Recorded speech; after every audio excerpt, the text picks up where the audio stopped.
Hello, I'm Craig Thielen, and this is the 1% Better podcast. Today I'm speaking with Jeff Munneke, otherwise known as Minnesota Mune, who is the Vice President of Fan Experience for the Minnesota Timberwolves and Minnesota Lynx. Jeff, welcome to 1% Better. Hey, Craig, how are you? Good to be on Awesome. with you. This is great. Yes, well, first of all, hey, I got to congratulate you for a big win in your home opener. And for the record, you're still undefeated at home. And as VP of Fan Experience, all you can control is your home court advantage, right? So, congrats on that. Yeah, we'll take it as a good win. A raucous crowd, really into the game. It's so fun to see your fans back in the building again. We always kind of liken it to at the end of the season, whatever that is, and hopefully it's longer than you hope every year. But it's kind of like you go away for college and you go home for the summer, and then you come back as a sophomore or a junior the next year. Get to see everybody again, and so it was great to welcome everybody back to Target Center, and we had the place thumping. It was really fun night. That's great. And like you said, it's like every season's a new season. You have all sorts of anticipation. You've got some new players in the mix, and it's just got to be just a really exciting build up in a time of year for you to get the season off. It is, for us, you had mentioned that I can't necessarily control what happens on the court. I can't make shots, I can't make coaching decisions or defensive stops, but I can control how we treat our fans. And that's what drives the engine for me every single night is that we have this wonderful opportunity to invite 15, 16, 17,000 people into our house on those home games. And in a really crowded marketplace like we have here in the great Minneapolis, St. Paul, with so many things to do, the least we can do is put on a show for them. That's the way we look at it. And so for me, I'm super passionate about it. I love it. I love those interactions with the fans and the relationships you get to have and get to build. And so it was really fun to see all our fans again to start the season. Yeah, that's exciting. Well, we're going to come back to the whole fan experience and what that's like. But I want to just give the folks in the audience a sense of who you are, because I think your story is an amazing story, and I think it's inspirational, and it's in some ways it's a classic mailroom to C-suite story. But I think it's even better than that. So just walk us through, how did you get into this business of basketball? Yeah, so I go way back. Like a lot of kids, when you're going through your middle school and junior high and high school years, you have all these photos and posters of all your favorite players on the wall. I was no different. I had Dr. J, Larry Bird, Magic Johnson, all these guys on my wall. So I grew up as a huge basketball fan. I did play other sports. I ran cross country. I played baseball as well, but basketball was always my passion. And I had the opportunity to go on and extend my playing career after graduating from Lake City in 1982 and go out and play for a Division II school in South Dakota called Huron University. And so we ended up having a really good team out there. Our claim to fame is my junior year, we got beat by Southeast Oklahoma State, which had a gentleman by the name of Dennis Rodman on the team. So after holding Dennis to 38 points and 26 rebounds, I figured perhaps my thoughts of a pro career and being one of those posters on a wall probably are going to wane pretty quickly. So I better come up with a plan B here pretty quickly. And so I got really lucky. And what I talk about all the time is relationships, and the importance of relationships is no different for me. Gentlemen that helped recruit me to play basketball for the coach I played for ended up getting named general manager of the Minnesota Strikers here, which is the old indoor soccer team that played at Met Center way back in the day where Mall of America sits today. So that was my entry into an interview process that ultimately I got hired as a sales rep for the Strikers. I didn't have a clue what I was doing. I was 21 years old. I'd never sold anything in my life. We had no training.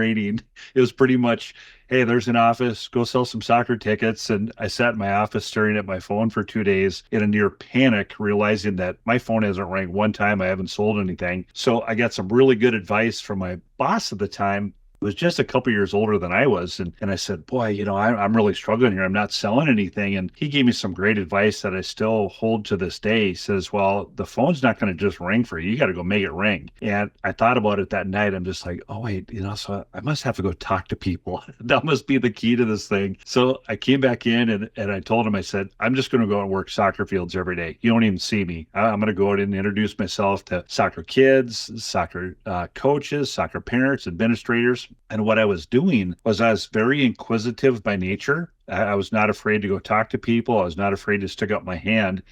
And I was asking a lot of open-ended questions, not really understanding the power of what an open-ended question does. Right. If you ask good questions and they're open-ended, people, unless they're just a complete jerk, they don't want to talk, they're going to Right. give you some great dialogue back. And the dialogue will help you develop that rapport relationship and maybe the trust with someone where if I'm a good note taker and I kind of remember what the conversation is about, gives you the opportunity to say, well, hey, based on what you told me or based on what we were talking about, boy, we could be a good partner and do some things together for soccer tickets. And here's how we can utilize them. So that's why I kind of cut my teeth on the sports industry doing that, but literally just going out and working soccer fields and talking to a lot of people. So I was very fortunate in that I went from, just, wet behind the ears, no clue what I'm doing to um, selling season tickets and group tickets for 1 year for the soccer team. At the same time, the NBA wasn't the Timberwolves yet. The NBA was being announced as it looks like they're going to come back to Minneapolis and Minnesota. Yeah. So, of course, I was thrilled to death being a basketball guy in my hometown state. So, of course, I started the application process and was lucky enough to get in through, from what I'm told, is 3,000 resumes. They're hiring 9 sales reps. And I Wow. got lucky again because coming from soccer, the second employee hired by the Timberwolves was a gentleman by the name of Tim Leiweke, who is vice president of sales and marketing. He came from soccer. Oh, wow. So he came from the Kansas City Comets, and he was our first vice president of sales and marketing. So probably my resume gave it a little bit of shine, I guess you could say that maybe it's just like, well, if he can sell soccer tickets, perhaps he can sell basketball Well, in tickets. He's a basketball Minnesota, guy, I right? was thinking like soccer 35, 40 years ago in Minnesota was really very few people even knew about it. Certainly didn't have much of a following back then. So that was not an easy sell in Minnesota. Out of all the sports that you could sell, that's got to be the hardest one. Craig, you're 100% right. I didn't grow up around soccer. I'm from Lake City, Minnesota. We had the traditional sports, baseball, football, basketball, track and field, etc. We certainly didn't have soccer. They do now today, which is Sure. awesome. But back then, it was really pretty much the metro schools like in Apple Valley and maybe some of the private schools had soccer. So, trying to find people that wanted to even talk about it was certainly interesting. So, but it was a good learning curve for me. I just learned so much doing that and doing it more or less on my own to try to just figure it out. That probably led me into some good questions and some good background for the Timberwolves staff to look at me as one of those potential 9 reps. So went through the interview process, was very fortunate to get into that role. I sold season tickets and group tickets for 2 years, was Mhm. promoted to group sales manager, did that for a year. And then I ran the ticket sales area for, I think it was about 15 years. And then I started a new area called fan relations, which turned into what's now called our membership area. And then I think it's 8 years ago now, we started this whole new venture called Fan Experience. Mhm. And that's where I lie today as the vice president. And then for about 30 of those years, I oversaw the youth basketball area too, which was very near and dear to my heart. So it's been a good ride. Good ride. Well, yeah, it's to say the least. So, what exactly is a VP of fan experience? I mean, explain what the scope of that is for. And by the way, it's both the Timberwolves and the Lynx. Like, what is the scope of that? Yeah, that's a great one. I get asked that a lot. Like, what do you do every day? And there's so many tentacles to this where ultimately it's kind of the forward facing arm of everything that the fans do and see. And so it's anything from, thinking through, okay, what's the best way to park? Are we communicating the best way to park? What's the best way to get into the building? Are we communicating and answering to suggestions on how perhaps this could be better? What happens for our food narrative? Do our fans and season ticket members like the food we're serving, or are there some suggestions? I'll spit that out there. But it's everything that you see that's forward facing to the fans. So we're the main liaison between our building partners and trying to put on this great experience every night. Again, I mentioned it once before. We are in a wonderful city or cities state where we have everything here. You have soccer, you have baseball, you have football, you have great theater, you have great arts, you have everything Sure. to choose from. Yeah. And again, so in a really crowded marketplace, you really have to rely on the experience, especially you can't say that you can just rely on wins and losses. If you did, this place would chew you up because we've had those 18 years where we didn't make the postseason. Now a couple of years in a row we have, which has been great. And that certainly, we always say, when the team wins, hot dogs taste better, beer gets colder, right? There's something to that. But in the meantime, we got to make sure that we're delivering the goods. And for me, that's the passion with the people. And that's the passion of how they're treated when they come through Yeah. our doors. Well, that's helpful because as a fan, you often think, well, you focus on the game, right? And as you said, it's amazing how wide, it's everything from what they're hearing about the team to when they're the parking, and even timeouts and what music's playing and what the intro video, and it's that whole experience. And at the end of the day, you can't control how the team plays. That's the coaching, right, side of the business and the operations. But again, any given year, you're going to have, as many wins as losses. Good years, you're going to have a few more, bad years, a few less wins, but you're going to have losses. And so you don't want to tie a loss to a bad experience. The loss can be a great experience. Could be, it comes down to last second, or could be you got together with friends and it was, so it's interesting because you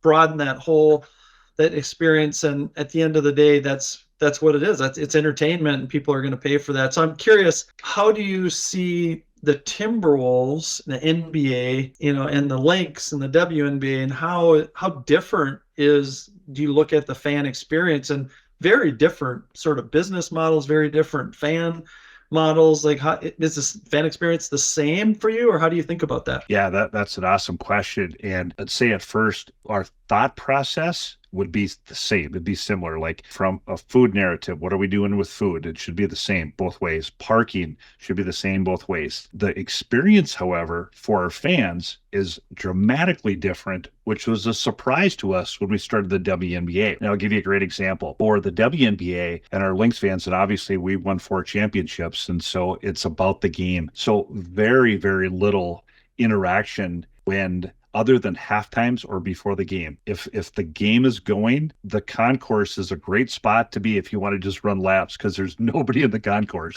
Right. Everybody is focused on the game. Or on a Timberwolves game or NBA, there's a lot more interaction. There's a lot more social piece to it. It's not to say that the Lynx aren't social. Our fans are very social, but it's social about the game. So when you walk into our building, people do not want to miss the tip. They do not want to miss how the third quarter starts, and they certainly are going to be there at the end. Where on the Timberwolves standpoint, a lot of people are getting a bite to eat downtown, maybe lingering about, saying hello to some friends, maybe going in one of the premium spaces, kind of hanging out in one of the atriums, talking to people like myself, and all of a sudden it's kind of like, oh, I should probably go check it out. Looks like we're halfway through the first quarter. That's where it's different. But the thought process of what we're trying to do from an experience standpoint, again, with parking, communication, food narrative, those things are the same. Yeah, very interesting and you have to pay attention to that. If you tried to use the exact same, experience, the approach can be similar, but the product and how you approached it, then you wouldn't be connecting with the fans as well. So just listening to the fans and what they're telling you, I think is probably the key there. And you clearly can distinguish the two. Well, let me ask you this. So clearly you have a passion, you've been a basketball junkie, ever since being a kid, and you have a passion for it, and you just really wanted to get into the organization. And as you said, fortune got you in, but that only gets you so far, right? Like, to go up and take on the multitude of roles, and now to lead the entire fan experience for 2 professional sports organizations takes a lot of business acumen. It takes a lot of leadership skills, team building skills. And at the end of the day, being an executive or a leader, like, it's about results, right? So whatever your goals, I'm sure you have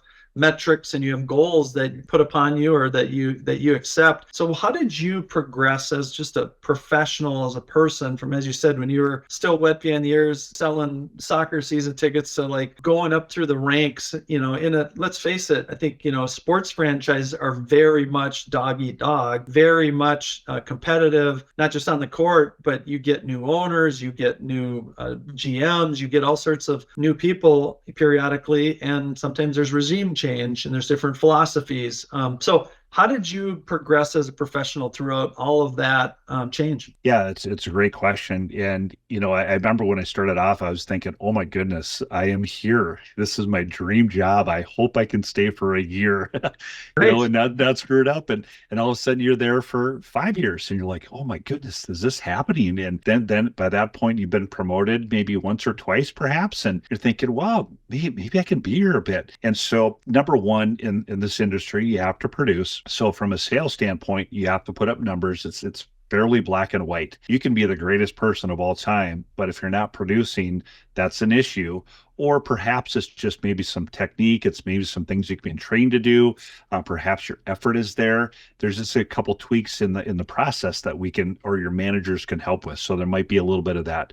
So I was very fortunate that early on I had some great trainers. I had some great leaders that showed me the way. I got very lucky in that I just felt like I'm not going to get outworked, even though we had a tremendous staff. We were all working hard, but I got lucky in that the people that I followed and really learned from really had some incredible insight and technique to the sales process and gave me some additional knowledge and some different ways to do things that help me excel from a number standpoint when it does become black and white numbers and suddenly perhaps you're in the middle of the pack. Well, suddenly maybe you've done enough and you've learned enough and been educated enough where suddenly you're at the top of the pack. So there's no question that helps. Secondly, I think you have to be a great person. I think you have to be, a really good team player. You have to fit the fabric of the culture. I think you need both to succeed and be able to go up through the ranks.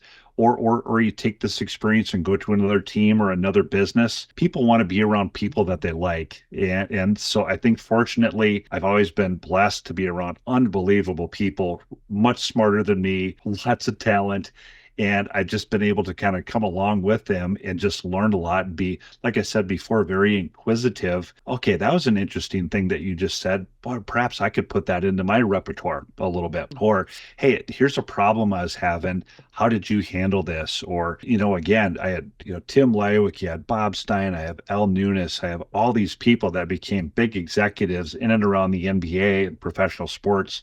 That's what I learned from in and amongst 8 other sales reps that were really talented and really good. I was just blessed to be along for the ride a little bit is what I say. Well, a lot of humility there, but one of the things that I always get from you is not only your passion for basketball, which is clear, but you also have a passion for the fans. And you talk about the voice of the fan. You talk about staying curious, and it's easy to say those things. I mean, obviously that's your job, right? But it goes beyond that. Even when I look at your tweets, and it's always about the fan, and it's always about a fan experience, or maybe it's a worker providing that experience. And so it seems like that's a little bit of like your secret sauce. But talk about was that just innate in you that you just always had that, or is it something that you learned? And then my question is, how do you balance that? Because that seems obvious, right? I mean, that's your job is to make a great fan experience, but then there is the business of basketball. It says you got to sell tickets, and you got to have revenue growth, and we got to be profitable. And oh, by the way, cut your budget by 10% because they're having some tough times.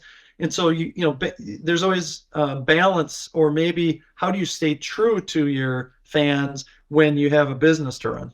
Yeah, more good questions. I think our feeling has always been you have to personalize the relationships with each fan. You have to figure out and ask the right questions. Why are you a fan of the Timberwolves? Why do you consume this product? One person might say, oh, I have 3 kids at home and I just want to treat them. I like basketball myself, but my kids are really getting into it. They play house league or traveling. And so 2 of my daughters really like the mascot. My son likes basketball, or vice versa. Next person might say, Crunch. hey, Do we still have Crunch? Still have Crunch, and he's doing a great job for us. And the next person might say, hey, I'm all about client entertainment. I own tickets because this drives my economy for me. This drives business for me. So I'm all about treating my top clients to games. Sometimes I'll go with them. Sometimes I'll just give them the tickets.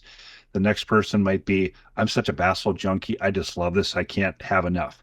So you have to ask those questions. And then we always say, personalize the relationship for that person. So whatever those hot buttons are, let's do that. So if a person has tickets because of their kids, well, let's find opportunities and events where the mascots are there. Or maybe there's a dance team clinic, or maybe there's something cool. There's a kids coloring contest. The guy with the clients, or the season ticket member with the clients, let's make sure that when his top 3 clients are coming down to a game, we're doing something for those clients and making him the hero. So let's do that. So we log all that into CRM, and a lot of it's just up here in my noggin, just my brain, because my goal has always been to know every single season ticket member by name. There's a lot of them, and I got a lot of them down. I don't have all of them, but that's always been my aspiration to know everybody personally. And then secondly, to that, when we're going through this, I always try to think through like, okay, if I was a fan, and I'm a fan of a lot of things, what's interesting to me? And so I always think about like nostalgia is really good. Old school type things is really fun. People like to take those trip down memory lane. People like to see behind the scenes things that like that you can't just see on social media or you have to be invited to. So I'm always trying to bring people into those things and say, hey, check it out. If you're a season ticket member, this is what happens. Or if you come down to a game, you could experience having our usher Rick in section 129 greet you as you walk into the stands. And then suddenly you not only are getting staff attached to it and you're showing how important they are, but fans are recognizing that and say, you're right, Rick is awesome. He's great. Well, suddenly you have a string of 25 people commenting on what a great experience it is going in section 129 and dealing with Rick. And that's fun. So everybody wins the game that way. So we're in the business of management consulting, helping organizations run better, and in technology and how to leverage technology. So I'm really curious in the world that we're in. We're now in a digital world, an AI powered world, and we've got Moneyball. We all know about how data is leveraged for sports. For again the play on the court. But I'm curious, how do you leverage data for your job? Another great question. And I am not an expert by any stretch on technology. I know how important it is, and I know how it's made us way smarter as sales and marketing teams because we're using business intelligence, we're using analytics to help show us demographics and trends and being able to get to where it's more efficient for a fan. And so I remember when we went to digital tickets, it would have been 6 years ago, I think it was. Oh my goodness. I mean, the backlash that we got was crazy. How many years ago is that? I think it is 6 years ago. Okay. And it's 5 or 6 years ago. And I remember talking to the Cleveland Cavaliers, who were the first team to do it. And we followed their model. And they said, we went into it and said, we gave people the option of either digital tickets or hard printed tickets. Well, everybody took hard ticket printed prints. And so they said, if you're going to do this, go all in, rip the Band-Aid off and go. So that's what we did. And it was a huge change for our season ticket members and our fans that were used to putting those ticket stubs in a wallet or giving them to the newspaper kid or giving them to a client. And so it was quite an education process to go through that and a big change where a lot of people are like, what do you mean they're on email? What do you mean they're on your phone? Well, now, 6 years later, can you imagine without it? It's so easy now. And it also allows us to track data that we utilize to make us better and more efficient for the fan as well. And certainly there's selfish reasons to do it too, because we want to capture that data. We want to capture opportunities for a franchise as well, but it also gives us great intel to make the whole experience better for the fan. Yeah, for sure. There's never enough data, right? Because at any given time you have 18,000 people. If your goal is to make it a personal experience, you need to know things about them and data. So interesting. I'm sure it's evolving and growing, and AI, I'm sure, is going to play a role of it in it if it hasn't already sometime soon. That's what we're seeing across every company and every organization. So you said something I'm really curious about. We think in our heads like, okay, in the NBA, it's ultra competitive. Everyone's trying to win. And so the actual game itself is very competitive, right? But I'm curious, you said, hey, I called up my friend Cleveland Cavaliers. So from an operational standpoint or from a fan experience, is it collegial? Do you share ideas? Is it open? Or is it like, no, this is our secret sauce, stay away? Great question. So the NBA is really good about sharing information and best practices. So we have a series of monthly sessions. So people that are my counterparts, we get together once a month and talk via Zoom or Teams. Right now, we're always trading notes back and forth. There's league meetings that you attend that you hole up in a hotel for 3 days and basically share different ideas and best practices there. Locally, that's what's really been fun for me is that we're also doing this locally. So once a month, for a number of years now, we get together with the Vikings, the Twins, United, the Gophers, everybody in the Wild, everybody in town, and we share ideas. And it's really funny because in some markets, people will say, wait, you're talking to the teams in town? Really? Why would you do that? I'm like, why wouldn't we? There's a couple things. Number one, why can't we share information and see if we can make it all collectively better for a fan? Frequenting all our sports. Secondly, we have a lot of consumers and clients that perhaps are Timberwolves season ticket members, that there's an event at US Bank, or there's an event at Target Field that they want to go to. Well, it's easy for me to make a call because I have relationships built with my partners over there, be it behind us or across town. And thirdly, it's just the right thing to do.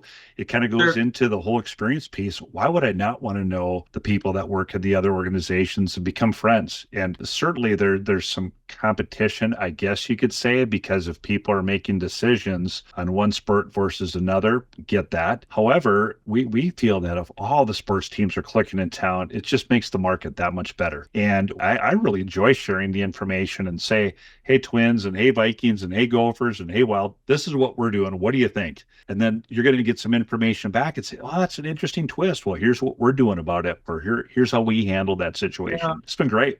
that's really interesting. I think there's some lessons in other industries. I mean, again, in one of the most competitive industries, you can't really think of too many industries that everybody has the exact same goal at the end of the year. Extremely competitive and lots of turnover, lots of, coaching changes and leadership changes because of that.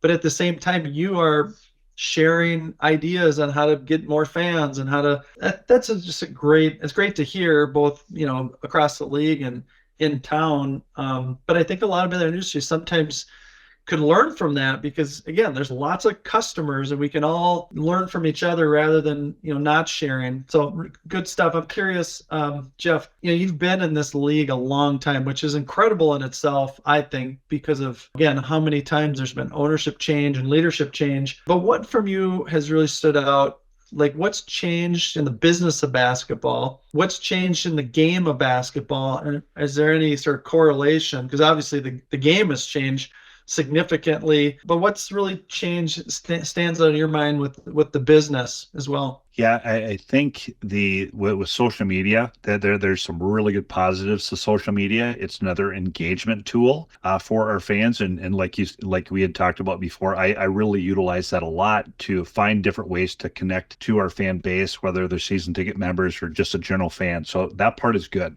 Social media also creates a lot of opinions. It can be a little toxic from time to time. That part is a challenge.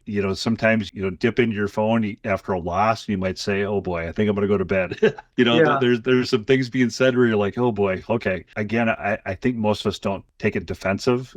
People want us to win. They're fans. They have opinions about trying different things. So we get that. That also connects you much more often. So perhaps maybe previously you could have got back to someone the next day or a couple days later. For the most part, you need to respond pretty quickly now, or the ask of our fans is that, hey, I sent you a note. I'd like an answer back like now or within the hour. So that creates more time where you probably don't shut down properly. At least I don't. I'm trying to get better at it. I'm probably not real great at it. So that part is a challenge, but I think overall it's just such a great connector for us to create, whether it's photos or video clips or information that we can share and make the experience better for our fans. They like those things. I think the challenges personally are just time. Just we have so many events and so many games that for me it's 41 regular season Timberwolf games, it's 17 Lynx games, it's another probably 30, 40 events that you're putting on. That's 100 nights that you're away from home. That yeah, is a challenge, or it can be a challenge. We're allowed some flexibility back where I never missed any of my kids' basketball games or golf events, or very rarely missed them. So that was great, and I was able to coach them through some of their sports as well, which I would have been devastated to miss some of those things for them because I just so enjoyed those youth sports with the kids. But at the same point, you have to have a very patient spouse to work through those team, right? many nights that you're going to be gone. Yeah, I was just saying that's another team, right? It's your family team, it's your, spouse. It takes teamwork. For sure, for sure. But I just think it's such a curious industry. And I went and spoke at St. Thomas here a couple weeks back, and the class is probably 45 students. And I think I've had almost half the class follow up and want to know more. And that kind of makes my day because one, first off, it's okay, whatever I said seemed interesting to those kids, so they want to learn more. Secondly, never stop interviewing talent. I always think that even though they might be a sophomore or a junior, we're going to have positions at some point. So keep talking to kids, keep talking to people that want to get into your industry. You might develop this unbelievable pipeline. And thirdly, I just look at it as I would have killed to have someone come in from a professional sports team to talk to my classes back when I was in school. I never had that opportunity. And so it's just a great give back for me. Excellent. Well, Jeff, the 35 minutes always flies by here. So we're to our final question, which on our podcast is, what 1% better advice would you give someone who is early in your career? And perhaps maybe you did this with the St. Thomas kids last week, that you would give and say, hey, this is, things that you've learned that you would have loved to know when you were that age, and just how you think about life and how you think about looking at a career, whether it's in sports or any other career. What advice would you give? Yeah, in fact, this question did come up at St. Thomas, and I'm going to answer it the same way. I wish I would have pushed myself more in high school and college to do public speaking.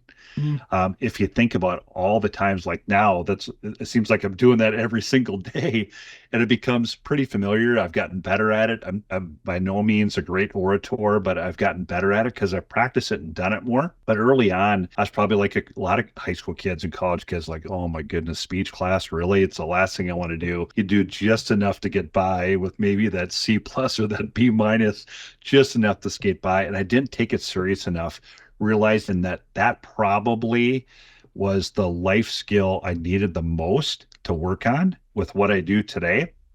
And it's something I didn't prepare and practice for nearly enough going through the ranks.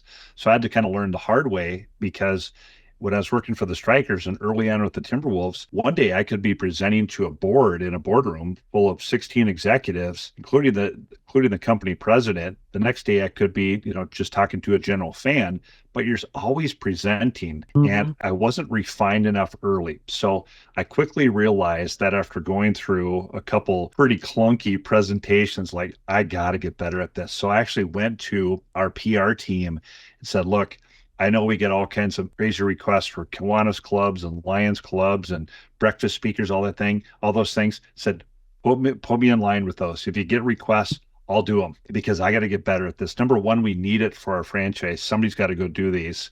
I'll volunteer to go do these because I got to get better too. And I think that really helped me. And if I could go back and do one thing, that'd be it. Great advice. Well, thanks again. Appreciate the time, and let's see if we can, extend our undefeated season at home. What do you say? Let's do it. We got 4 big games coming up. We got Denver, Utah, Boston, New Orleans coming up here. So the road, there's no free lunch, that's for sure. So, but I like it. Thanks again, Mune. Appreciate the time and all the great insights.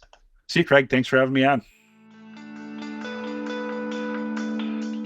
Thanks for listening to the 1% Better podcast. We hope you found it insightful and useful for your improvement journey. As always, you can access podcast transcripts and links to reference material at trissential.com/podcast. If you would like to be a guest on 1% Better, you can do it on the same site. And if you enjoyed today's podcast, please like, share, or rate our podcast. Until the next episode, here's to getting 1% better every day.